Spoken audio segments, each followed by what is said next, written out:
Share માર્કેટમાં આપણે investment કરતા હોઈએ ત્યારે આપણા મનમાં એક સવાલ આવતો હોય છે કે શું આપણે ડાયરેક્ટ ઇક્વિટીમાં ઇન્વેસ્ટમેન્ટ કરવું જોઈએ કે મ્યુચ્યુઅલ ફંડ થ્રુ ઇન્વેસ્ટમેન્ટ કરવું જોઈએ. ચાલો આ વાતને આપણે સરળતાથી સમજીએ.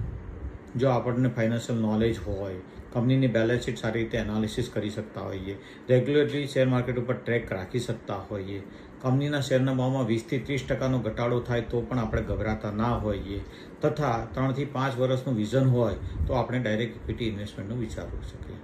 હવે ડાયરેક્ટ ઇક્વિટી ઇન્વેસ્ટમેન્ટ કરવું હોય તો કઈ બાબતો ધ્યાનમાં રાખવી જોઈએ? તો એની અંદર પહેલી સૌથી અગત્યની બાબત છે કંપનીનું મેનેજમેન્ટ. આપણે કંપનીના મેનેજમેન્ટ વિશે પૂરેપૂરી માહિતી રાખવી જોઈએ. કંપનીના પાસ્ટ પરફોર્મન્સ અને ફ્યુચર પ્લાનિંગ વિશે પણ ધ્યાન રાખવું જોઈએ.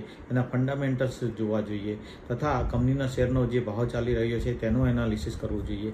એ અત્યારે રિઝનેબલ હોય અને ઓવરવેલ્યુ ના હોય તો એમાં ઇન્વેસ્ટમેન્ટ કરવું જોઈએ, જેથી કરીને ભાવ વધે ત્યારે આપણે એમાં સારો નફો કમાઈ શકીએ. આની સાથે સાથે આપણે પોતાનો પોર્ટફોલિયો પણ ડાયવર્સિફાઈડ કરી રાખવો જોઈએ, જેથી કરીને આપણું રિસ્ક ઓછું થઈ શકે.